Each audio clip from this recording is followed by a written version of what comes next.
It's the Sauce Alex Zane. This is the Babe of the Bayou, Brittany Nicole. This is Ray Fury here. This is the Glitch in the System, Jay Walker. And you're listening, and you are watching. And you're listening. And you're listening to the Bald Monkeys Wrestling Podcast. To the Bald Monkeys Podcast. And the Bald Monkeys Podcast. And it's to the Bald Monkeys Podcast. Yeet, yeet.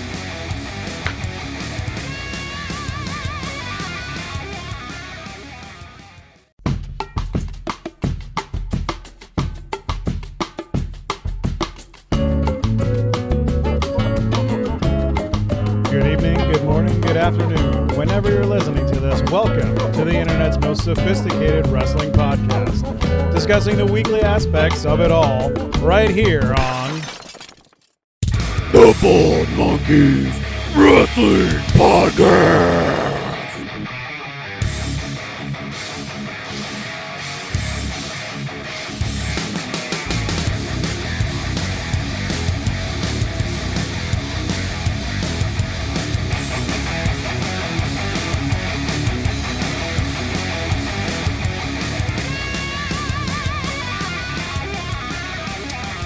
Welcome back to the Bald Monkeys Wrestling Podcast. I'm Christopher. I'm back for another interview. I brought the Captain Chuckles, with me, and we have a very special guest. We have the Iron Demon, Shane Mercer, in the house. Shane, how are we doing today? I'm doing good. What's up, y'all? How's it going? Good to have you on with us, Shane. Appreciate it. Hey, thanks, y'all, for having me. We appreciate you taking a minute to talk to us. And just like we start every podcast, we wanted to start with, what is young Shane Mercer like? What is young Shane Mercer like? Yeah. Young Shane Mercer, I think, is pretty much a wrap up of what you hear almost everyone say: video games, wrestling. Not every sport. Most people here, they love just typical sports, combat sports. Love martial arts. I love strongman competition, weightlifting. Pretty much almost all the sports didn't have the convenience of like soccer, basketball, baseball, anything like that. So you were just grabbing whatever you can to throw, grabbing whatever you can to play a sport with. What kind of inspirations did you have that got you drawn towards wrestling? Well, honestly, probably had to do with my dad. He took me to I think it was a Video Vault was the name of the store back in the day. And they used to have these $1 rental nights. And as a kid, I watched like these old ass Marvel cartoon shows and the old Hulk show that had Lou Ferrigno in it playing Nice. the Hulk. I loved that. So I went to a video store and he let me pick it out. He told me about Hulk Hogan, of course, but I didn't know who it was. I think I may have been like barely grasping on the 2, 3 years old, and picked up the Ultimate Warrior Hulk Hogan WrestleMania 6 box cover, just seeing him with the electricity and all that stuff in the air, and I thought it was so badass. Played that, and he showed me that match first thing, fast forward to it, because he wanted to see it. I was hooked, and still been hooked ever since. That's awesome. I remember that box, and I remember that ad with all the lightning, and oh man, that's so cool. Yeah, it just had everything going the time. Oh my God, it's so badass. So that drew you to wrestling, but as you started getting into wrestling more and watching it, did anybody like stand out to you as a person? You'd be like, man, I want to be like that person. I want to be like him. Well, the first person to stand out to me, obviously, watching the boxer was Ultimate Warrior. I love the energy and the intensity that he brought into it. But as I grew a little bit older, and I don't mean much older at all, just outside of getting out of the diapers, walking around and stuff, I love the Undertaker. Just seeing that aura he brought in there, because at the time, that was so 360 from everyone else. And I was like, oh my God, this is really different here. This is pretty cool. And I went from like Undertaker to watching ECW when I was like mid 90s, like 95, 96, 97, and watching it on like syndicated TV, like the local station at like 2 in the morning. I don't even know why it was on at the time, and where I'm from anyway. But I remember watching that, coming across like Taz and Rob Van Dam, and just loving their styles and what they did. So I never seen nothing like that before then. So it's, again, every time I seen these people that I seem to like, it's like each one brought something a little bit different that I never seen from the table in some unique way. It's cool. You were taking little bits and pieces of different styles and different backgrounds, the intensity of the Ultimate Warrior, the hardcore portion of ECW, and kind of building that into this whole wrestling style that I think we're starting to see a lot more and more, and what you kind of go out there and do day to day in a ring.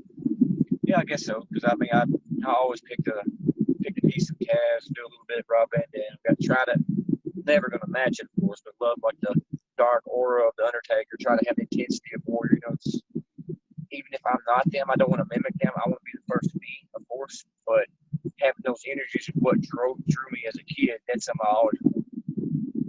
That's awesome. That's very cool. The moniker, your name, the Iron Demon. How did that come about? I mean, if anybody follows you on any one of the social medias, you know, we see that you love to work out. You pick things up and you put them down. Is that where the iron part of it came from? You know, what was the birth of that kind of, you know, nickname? That is like about halfway where the iron part came from. The other iron part of it is I wanted to have the iron wheel, like to not give up, no matter what, keep going. Even if I'm exhausted, keep going through it. I wanted that to be the iron part from it. The demon part from it came from what used to be called Diablo. That was my first ever independent name wrestling, and there's even a story behind that. Me and my buddies, of course, remember doing, you know, backyard wrestling growing up. And I mean, like elementary, play around and stuff. Not even before we got serious with it. Each one of us wanted to have like some name and moniker behind us. And one of my buddies was he loved werewolves, so he called himself Frostbite and had like a ice type werewolf thing. Another buddy of mine loved vampires, so he had like this blood element and, you know, called himself Bloodlust. So I was sitting there thinking whenever I was younger, like, what could beat a vampire? What could beat a werewolf? We was just going back and forth, come up with these names, and I was like, all right, so these are the things that people are scared of when they're alive, but I know what can beat them. Whenever they die, they go to hell and demon. There we go. And that's kind of what gave birth to that. That's awesome. How many? I like that. That's. I gotta ask.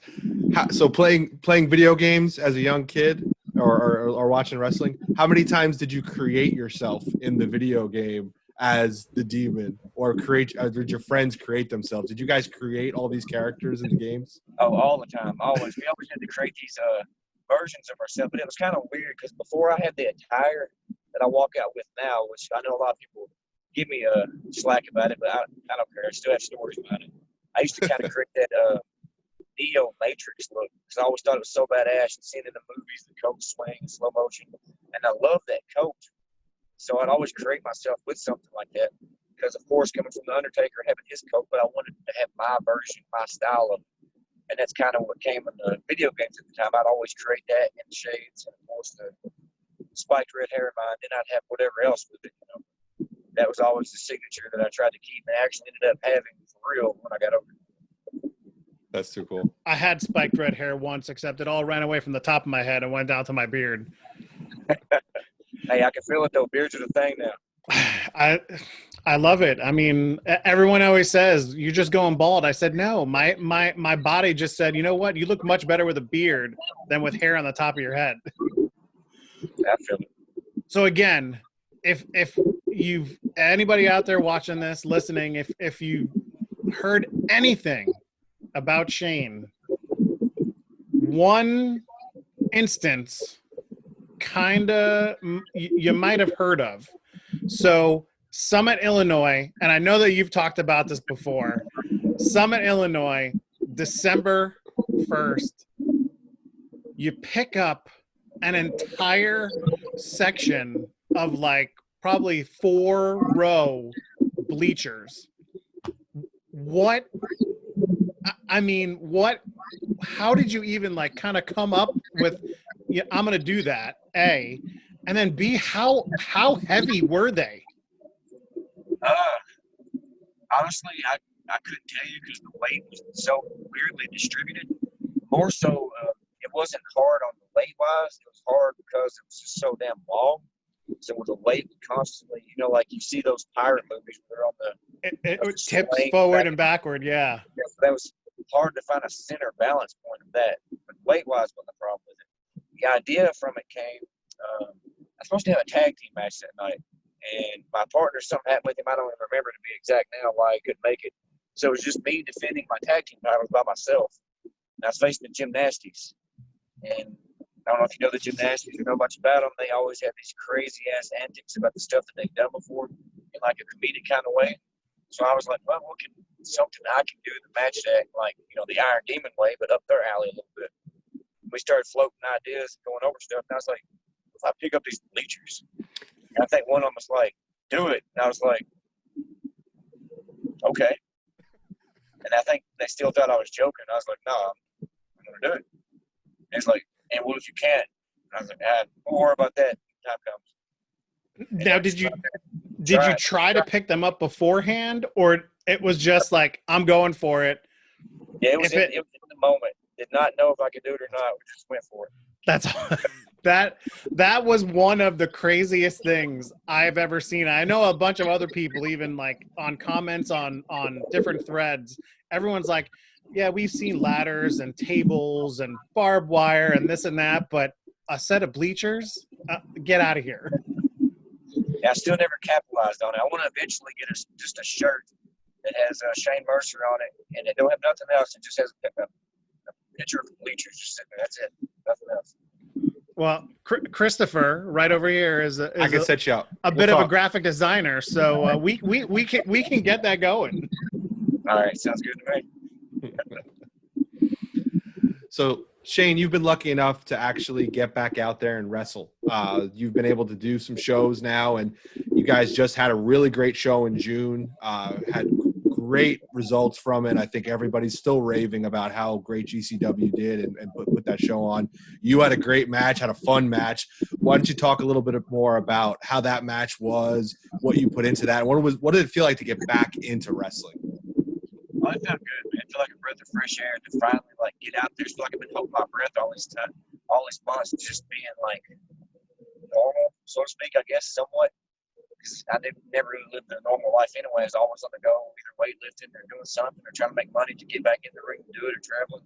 And then it just came to a sudden stop. So it's like, okay, this gives my body time to heal a little bit. But besides that, I'm ready to go. I'm doing nothing but getting older, and I want to keep chasing this hard and fast as I can until my body just won't let me, or I just can't no more. And just put things on a halt. So it's really heartbreaking, especially with all the stuff that's supposed to go on Mania weekend and all that everybody knows about. But coming back into it, it felt great. It felt amazing just to be able to get in there and, get that relief of, it's not the same, but it's still a touch, a taste of what I know and what I do. So here I am again, and I'm ready. And I'll accept it. This is what I get for now, or, the next few years. If this is what wrestling's going to be until things straighten out, I'm down for it. Yeah. What's interesting is I think this period of time made everybody reflect on what motivates you and what keeps you pushing forward and grinding as a wrestler. So what are those things that motivate you to push forward? You said you're going to keep going until, you can't go anymore, but what else do you pick up every day and go, this is why I'm doing this? Man, honestly, I think it's a lot. I think it's the same with both people, which most people have about anything, ambitions and hope. You always just want to be able to, you have like a limelight, or you have a dream scenario about what you want in your head. And I want to be able to compete with some of the best people in the world, or at least do it on a stage where a worldwide audience can view me, and be able to do that and showcase what I can do on that level. But it really all depends, of course, if stars are aligned, the dominoes hit right, whatever unique way you want to say it. But I just want to hold on to that hope to be able to do something and still be able to feel like after it's all said and done, I can look back and things are just okay to do it. Things are I don't feel bad about my journey and what I've done. I can feel accomplished, sort of well, even if I didn't do this or didn't do that, I feel good about where it's taken me and what I have accomplished and what I have done. Feel proud about, what you did for a big chunk of your life. Yeah.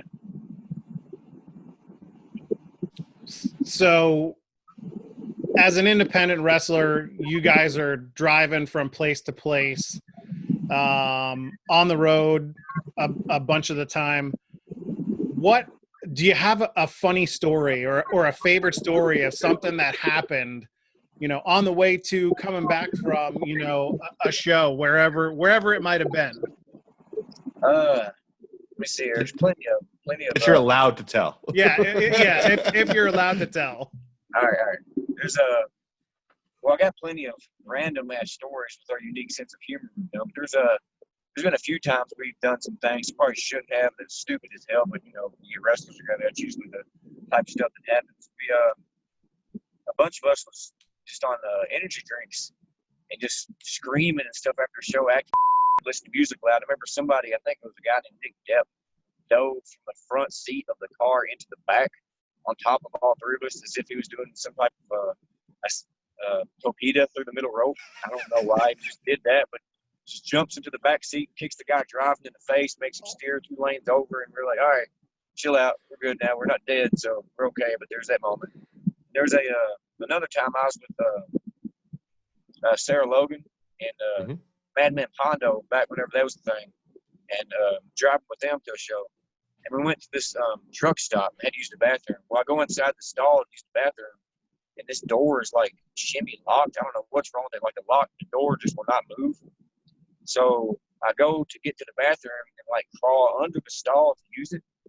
And as I'm done or whatever, I crawl back out of the stall. And as I'm crawling back out, this old man opens the door to come into the bathroom. And all he does is look down and see me just looking up at him like halfway underneath the stall. So our eyes connect. And as we connect eyes, I just make this decision instead of like going ahead and getting out. I just kind of crawl right back under.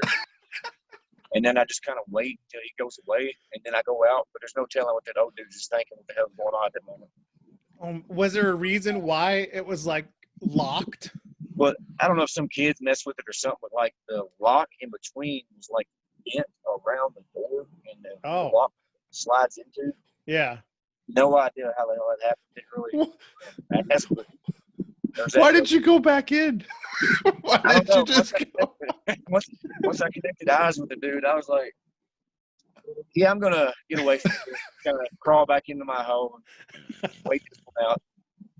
It seemed like a split decision, logical thing to do, I guess. That's crazy. That's funny. So outside of wrestling, you know, we know you like to work out. I mean, what else do you like to do, you know, when you're not in the ring? I mean, obviously, like you said, love to work out. Always doing that, chasing ghosts and that, and competitions and stuff. Pretty heavy video gamer. Of course, like I was talking about earlier, love the Marvel comics, big nerd, geek. I'm always hyping them, whatever the newest games that are coming out or comic books. Collect crossover comics, so I always got like not just average comic books, Superman or Spider-Man or whatever. I collect the crossovers. So you might see some rare, unique matchup, which kind of stems from wrestling in a way of like Predator versus Batman, or like Superman versus Spider-Man, or like Joker versus the Mask, and he puts the mask on. Like, I love all these weird ass scenarios. So I've always kind of loved that in wrestling. Like, everybody has their obvious dream matches they want to see, but to me, I'd love to see something like Hulk Hogan versus Sabu. You know, just weird stuff. Be like, what? This is going on? Okay. That captures my imagination pretty good. And if that happened, I'm pretty sure the wrestling community and the wrestling world would be like, what? What? Exactly. Yeah, that's what just brings me to it. I love that kind of stuff. So just in case everybody watching at home, it is later on in the evening. It is well past 10 p.m. Do you know where your children are?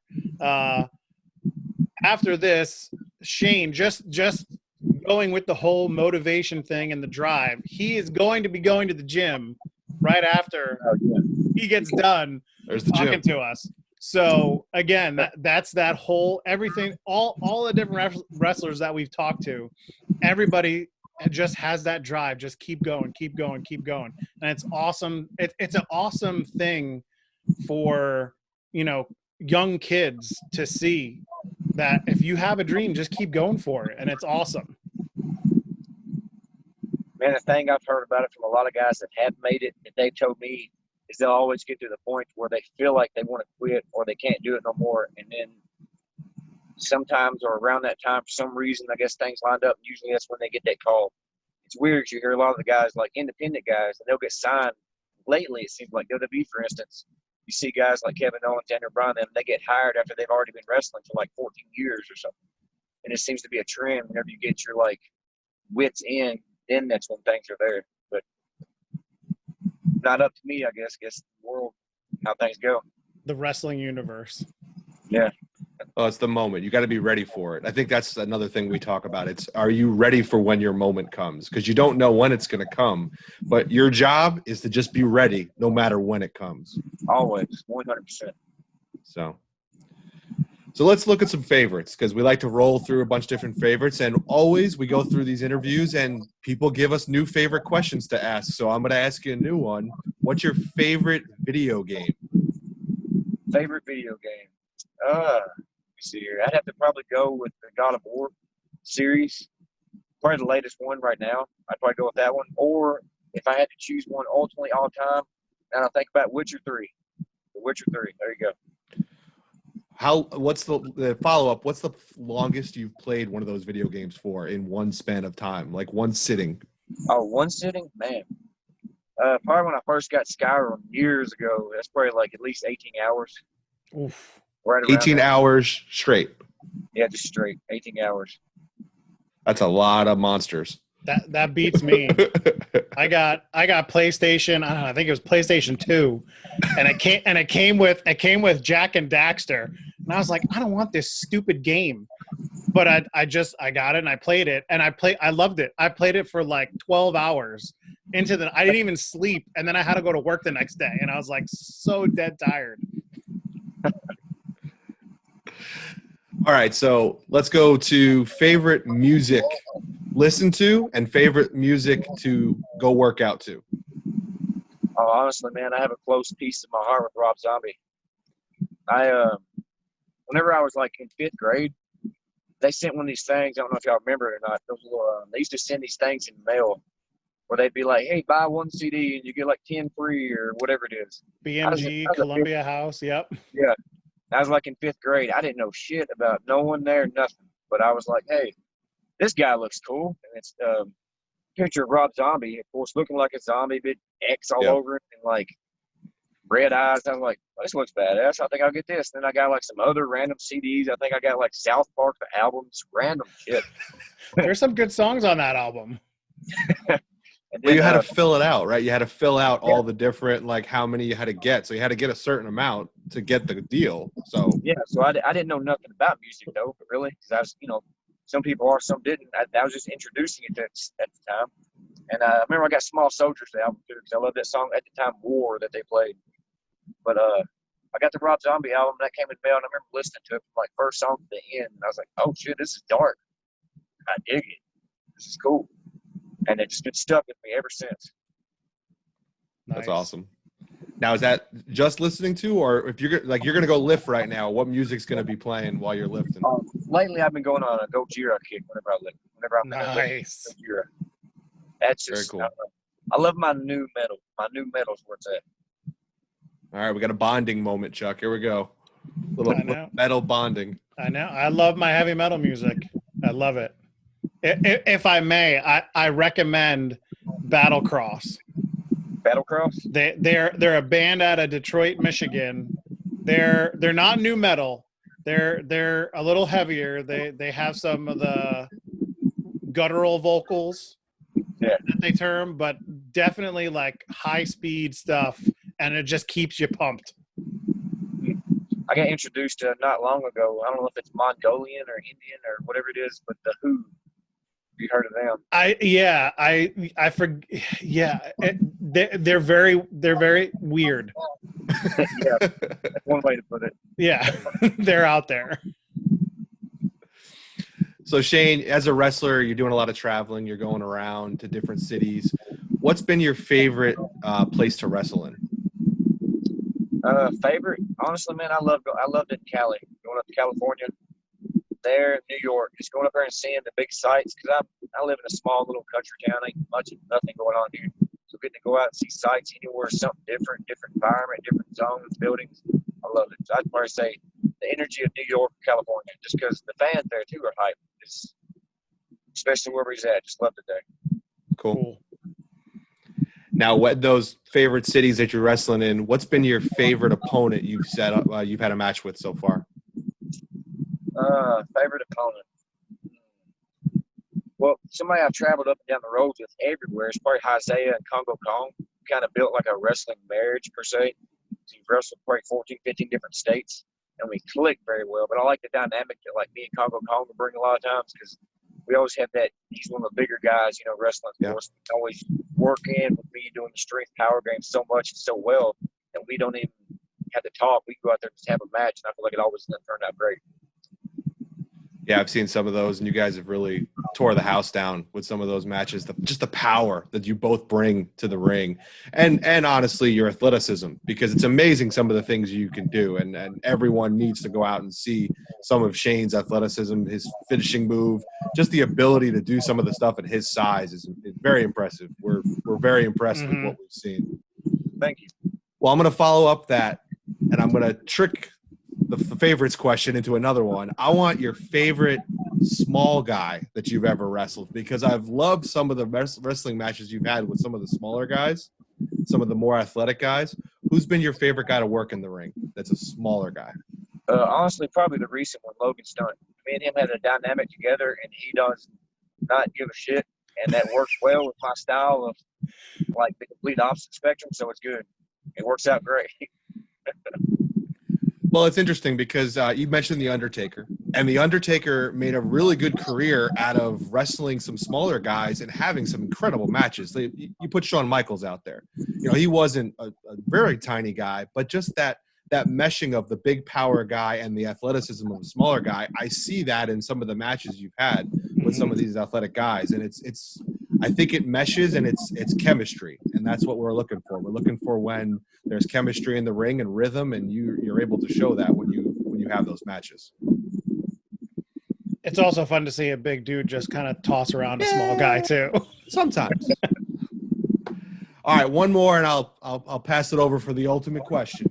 But one more question for favorites. I want your dream match, and you can pick anyone from any time in your dream match. Honestly, man, somebody, if I could face anyone anytime, I'd love to get in there with like Angle, Eddie, or Benoit. I'd love to be able to just get in there and tangle it with them and just show what I can do. But if I had to choose somebody currently, I'd love to get in there with Cesaro. Oh, love that answer. We love Cesaro. He is the hardest working man. And it always seems like they never give him anything. He is. I love his style. I love all his matches and what he does. And I guess it's that, I don't know what, I mean, he can speak 5 different languages. I don't know if he stumbles over his words, intertwining languages or what, but man, that guy's he's a star for sure. He is. Sign that match up. I want to see you two go. Oh man, the stuff you guys could probably do in the ring that shouldn't be physically possible. I'm in for that. Yeah, definitely. Okay, the last question. It's the most important question, and I have a feeling that it's going to go a certain way, but we're going to ask it anyway because we always do. Oreo cookies. Do you like the single stuff cookies or the double stuff cookies? Man, I'm a milk dipper, so I got to go with the double stuff. Yo, yes! Totally shocked right now. I love it. Sometimes whenever I get the normal ones and I'm a milk dipper with it, the cookie can't take all the milk and it'll crumble up and fall apart in my cup. And I don't know, just don't do it with me. I don't know if it's the more stuffing that's in it, but whenever I dip it, I guess it sticks in there a little bit better and it just stays in there with it. That's awesome. Now I don't know if you're on TikTok, have ever looked at TikTok, but there's a video out there of some dude taking a straw full of milk, holding an Oreo cookie, and then somehow blowing the milk into the cream of the Oreo cookie, and it goes from a normal size to double the size. And like they literally have someone doing it along with him. It's the craziest thing in the entire world. I mean, I don't even know how it happens, but it did. I don't know. Need to stay off TikTok. I can't. Everyone in my house, my kid and my wife, both are on TikTok all the time. So I watch all these crazy things. Yeah. I know. Well, Shane, you made my night. You made our night. So what can we do for you? What can we do is give you some time, and maybe you can tell everybody what's coming up, where they can find you, give them all your social handles, and what's the next thing Shane Mercer is going to be doing out there in the world. Well, you'll see me at King of the Death Match at IWA Mid-South, July 31st and August 1st. And then that Sunday, at GCW, all within the Indianapolis area. You can find me on Twitter at The Iron Demon, or you can find me on Instagram, Shane Mercer. Find me on Snapchat, xcfdiablo, or you can look me up on Facebook, again, Shane Mercer. Any of the above, most social medias, you can either look The Iron Demon or Shane Mercer, or both. You'll find me on them.